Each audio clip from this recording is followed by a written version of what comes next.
con una vida muy provinciana, muy abierto los espacios, el mar, muchísima libertad.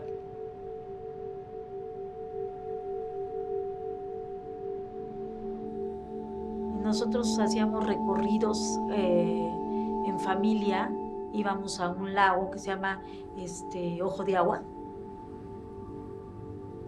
Veías vacas pastando, veías árboles frutales. A mis hijos de chiquitos, no puedo decir que no, me los gocé completamente.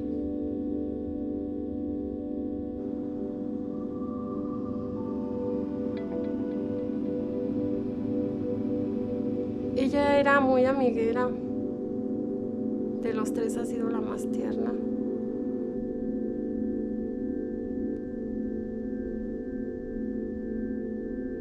Fue una niña entre puros hombres, ¿no? 3 hombres y ella solita. Entonces la hicieron ruda.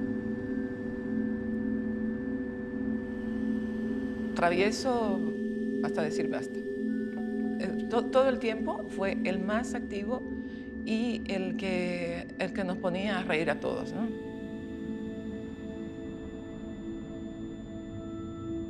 Y sus palabras que ella siempre me decía para terminarme una llamada era: mamá, ¿sabes algo?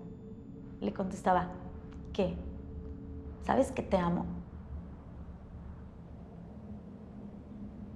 Fue la última vez que yo escuché su voz.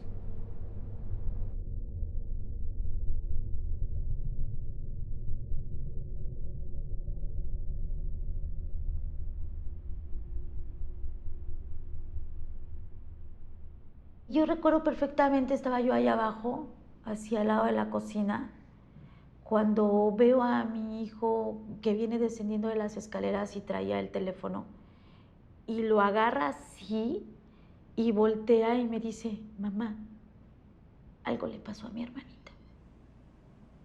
Yo lo único que alcancé a ver fue que a mi hija le dieron un cachazo en la boca del estómago y mi hija cae.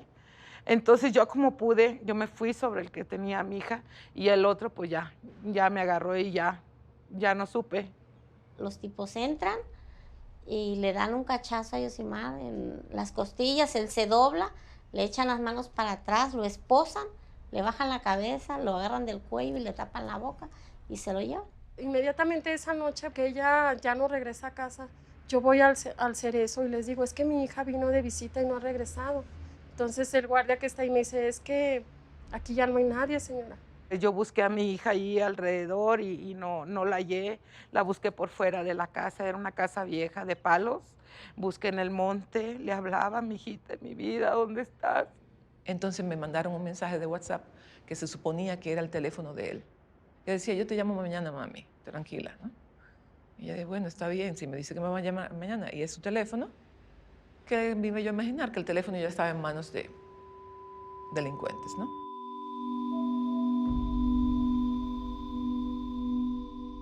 O sea, las primeras desapariciones que se tienen registradas, y bueno, son en los años 40, de hecho, contra algunos disidentes políticos, pero ya en los años 70 es una estrategia contrainsurgente, ¿no? En los años 70 ya fue masivo, hay una lista de al menos 500 personas detenidas, desaparecidas. En los años 70 fue el inicio de esa política de terror del Estado mexicano.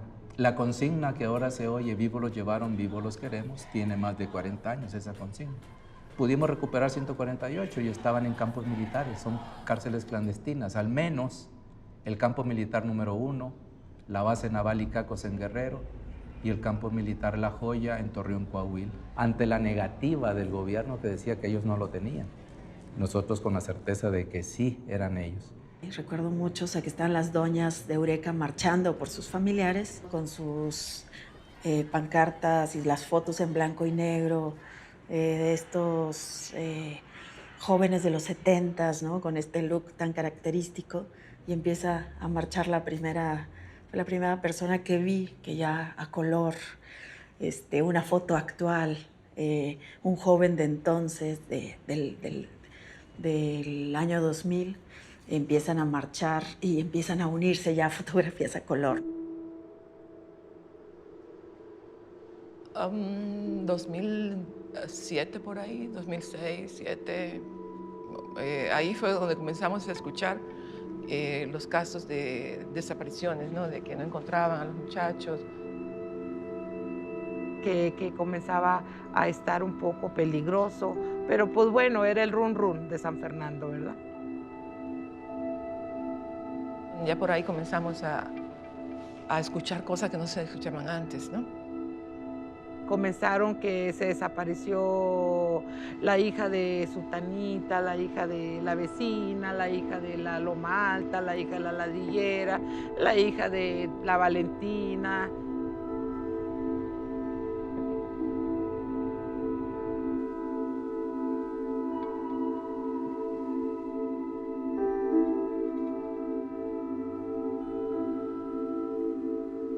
O sea, en 2006 teníamos 2 fosas, ¿no? O sea, es el registro que había, 2 fosas en Michoacán. A partir del 2006 y la estrategia de la guerra contra el narcotráfico famosa, se disparan las desapariciones. A partir de 2011 ya tienes 350 fosas ese año, ¿no? O sea, ¿cómo saltaste de ese número a otro? Tenemos un promedio que yo creo que ya subió, de que cada 2 días se encuentra una fosa en este país, ¿no? Una fosa clandestina. Cuando nos viene esta nueva crisis, ¿no?, de desapariciones asociadas a la guerra contra el narcotráfico, pues a quienes tenemos de nuevo como actores que generan esta impunidad en estos casos, tenemos de nueva cuenta al ejército y tenemos de nueva cuenta a nuestras instituciones de procuración de justicia, ¿no?, que no cambiaron, digamos, siguieron teniendo una característica de corrupción, autoritarias, ¿no?, que cuando empiezan a llegar las denuncias de desapariciones en este nuevo contexto, pues no ofrecen ninguna respuesta a los familiares de personas desaparecidas. Y hay como todo un siempre pensar en que una persona desaparecida ya perdió toda posibilidad de vida, ¿no? Reporteando, empezamos a encontrar otros patrones, ¿no? Y otras lógicas de la desaparición. Pero de pronto tenía cada vez más testimonios, ¿no? De gente que decía, es que lo han visto y lo han visto trabajando, lo han visto que ahí lo llevan. Hasta que encontré una chica que me contó que su hermano volvió de la desaparición.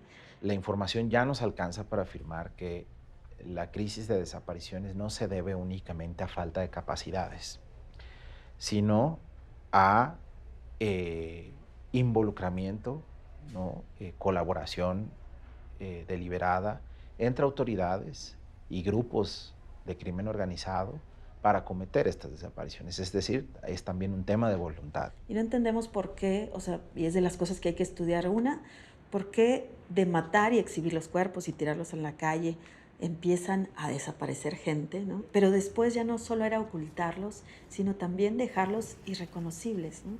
Usar combustibles, usar fuego, usar químicos para desaparecer a las personas, para que ya queden fragmentos, ni siquiera huesos enteros. La intención de eso es mandar un mensaje, ¿no?, un mensaje de miedo, de terror, pues para que la gente no exija justicia, no exija verdad y se paralice, ¿no?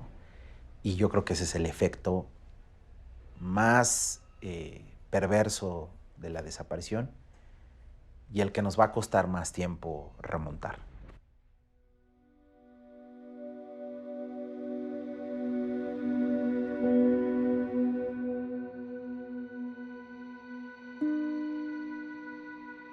Cuando yo denuncio,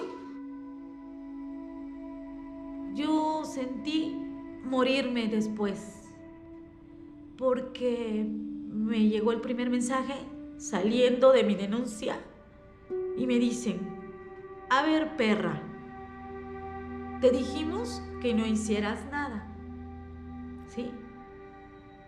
Por denunciar, en tu puta vida vas a volver a ver a tu hija. Yo pongo la denuncia y pasan, si acaso, unos 4 o 5 días y me empiezan a extorsionar. Me dicen que tengo que darles una cantidad cada semana para que mi hija salga cuando Oscar salga. Entonces, pues yo les empiezo a pagar. Cuando yo fui a la comandancia de policía, me dijeron, no pasa nada, señora, su hija de andar de fiesta, se debe haber ido con el novio o se fue con un amante. Espera que llegue. Y yo le dije, no, señor, mi hija algo le pasó porque yo he estado recibiendo llamadas y sus amigos me dijeron que pasó esto en el antro, yo ya fui al antro, están limpiando y las personas de ahí me dijeron, regrese al rato que esté el dueño porque nosotros no podemos decir nada. El discurso del gobierno siempre había sido, andan en malos pasos, algo, ¿no? Y yo después aprendí que ese discurso era una falacia, que tenía 2 propósitos. Uno, no buscar a los desaparecidos, y el otro, crear una falsa imagen o una falsa percepción de seguridad. Porque tú dices, pues si yo no hago nada de eso, yo estoy segura. Y hoy en día me queda claro de que la policía estaba involucrada. Y no solamente con el de mi hijo, con la gran mayoría de los casos. Si no directa, está indirectamente involucrada. Y un día, después de bañarme, empillajarme, ponerme mi pastilla, me recosté, no sé cuánto dormí, no sé. El chiste que cuando yo escuché que Rubí me dijo, ¡Mami! Y yo me levanto, así me levanto de sobresalto. Y le grito, ¡Rubí! Y corro a su cuarto, corro al baño, corro a la sala, al comedor. Por último termino en el patio, me tiro y digo, esto no puede estar pasando. Yo no puedo darme el lujo de estar acostada, de estar empastillándome, porque mi hija me necesita. Esa noche, pues, yo vi a Yosimar, escuché a Yosimar, pensé en Yosimar, que me decía, levántese, tiene mucho que hacer. Y empieza mi lucha. Tenía 2 opciones, o quedarme en la casa a llorar, a taparme con las cobijas, como lo hice en algún tiempo, y yo solo llorar, levantarme, el infundirle la tristeza a mis hijos. Era eso, o salir y agarrar valor y fuerza y salir a buscarla, y preferí esto. En 2009 ya empiezo a conocer a los colectivos que se empiezan a organizar porque se dan cuenta que en lugares como Coahuila de pronto hubo lo que ellos decían, las mamás decían, un maratón de desapariciones. De pronto en la misma semana se llevaron a mucha gente, de pronto se dan cuenta cuando juntan sus historias o cuando empiezan en las misas a pedir que regrese tal joven y tal joven y tal joven, empiezan a ver que este ya es un fenómeno y se empiezan a fundar los primeros colectivos. Platicando, formamos Sabuesos Guerreras, hacemos nosotros le llamamos un pleno, y de ahí empezamos a visitar el Ministerio Público para empezar a agarrar a las víctimas ahí, a tratar de jalarlas, que se unan, porque apenas unidas nos iban a hacer caso. Y de ahí empiezo a conocer gente en México. Había una manifestación, yo no sabía que era de desaparecidos. Yo llego, me siento ahí a esperar para ver si me atendían en esa institución y veo muchas gente, mamás y con fotos, y yo las veía de lejos, había reporteros y me fui así acercando, ¿no? Como un gatito hacia una persona que estaba junto de mí.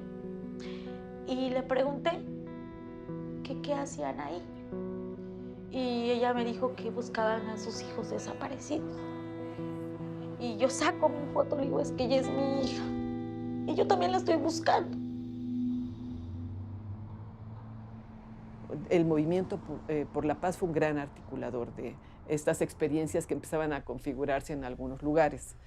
En el caso del norte, te digo, los organismos de derechos humanos fueron los ordenadores del fenómeno. Y en el caso del sur fueron más las organizaciones sociales que permitieron, incluso eclesiales, que permitieron acercar a las víctimas a ciertos espacios colectivos.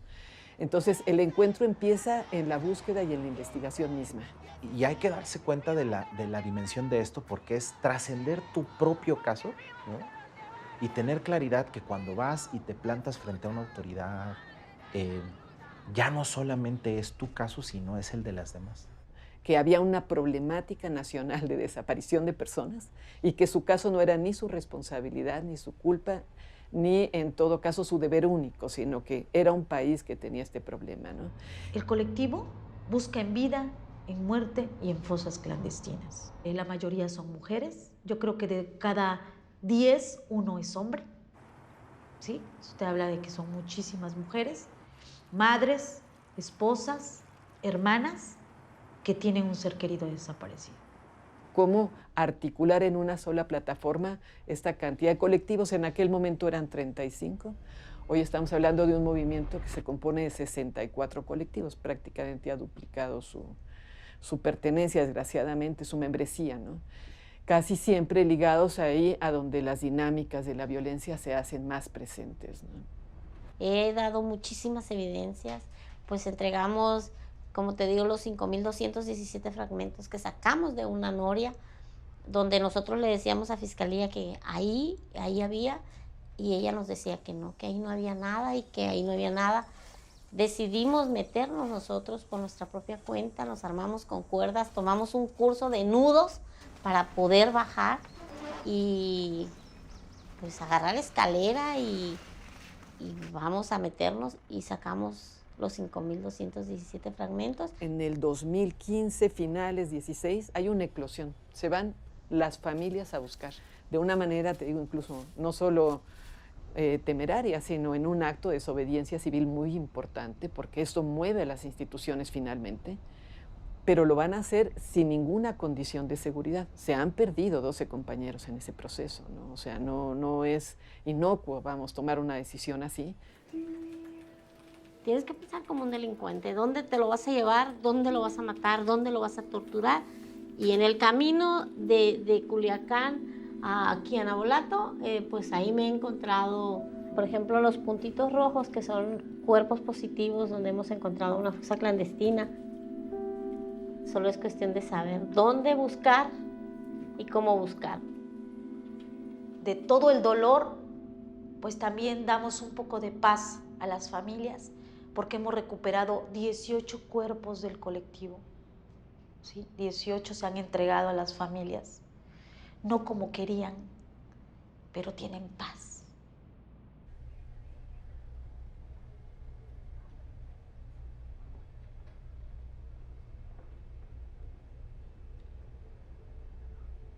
Digo, en esto pierdes todo. A veces habemos muchas madres en el grupo que las han abandonado los esposos, a veces siendo los padres de la persona desaparecida, las deja porque ellos ya no aguantan. ¿O dónde estará? ¿O lo estarán martirizando? ¿Lo estarán torturando? ¿Dónde estará? Esos son mis pensamientos.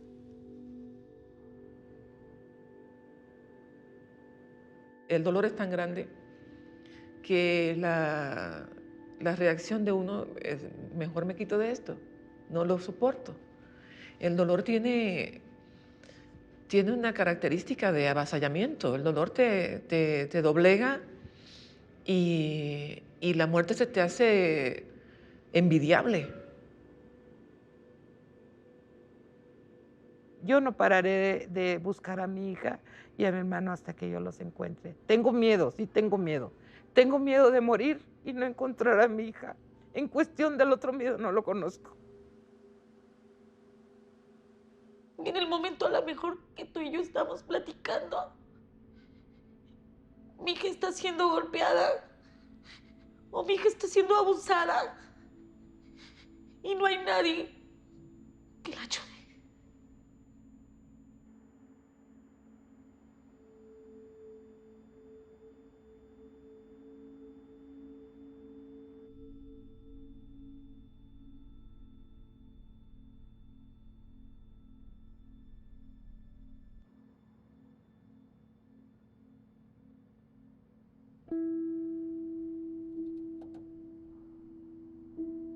Jocelyn Mabel Ibarra Buenrostro, José Ángel Mejía Martínez, Juan Manuel Salas Moreno.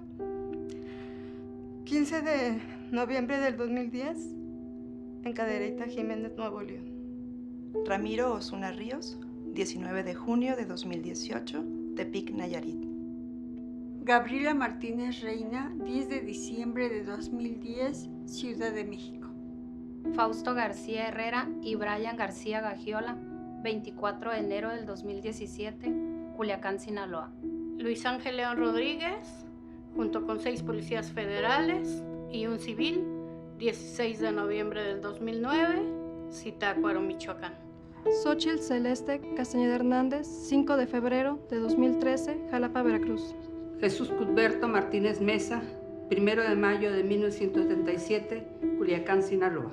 Fernanda Rubí Salcedo Jiménez, 7 de septiembre del 2012, Orizaba, Veracruz. Miguel Ángel Trejo Padilla, 30 de agosto del 2018, Mazatlán, Sinaloa.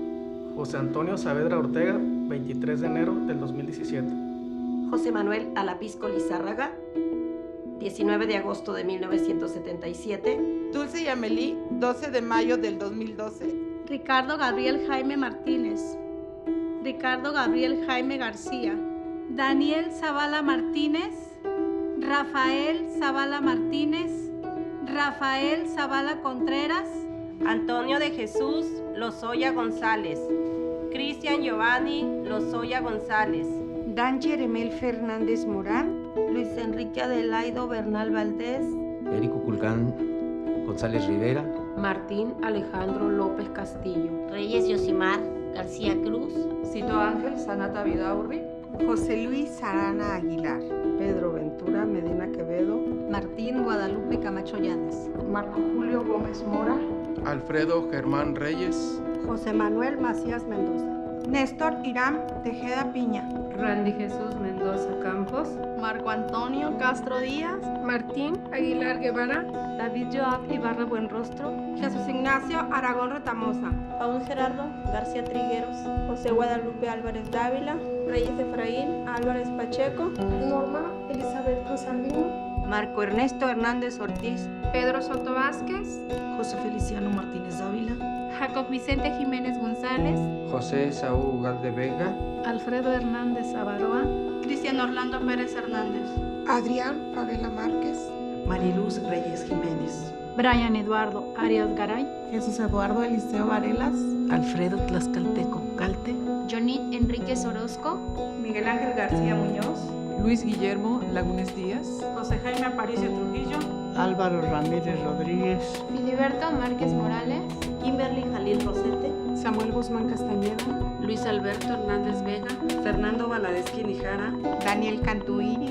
Doreen Javier Rivera Zurita. Matusalén Melo Cadena. Miriam López Soto. Ramón Molina Hernández. Brian Atilano Ramos. Miguel Ángel Rojo Medina. Antonio de Jesús Martínez Mora.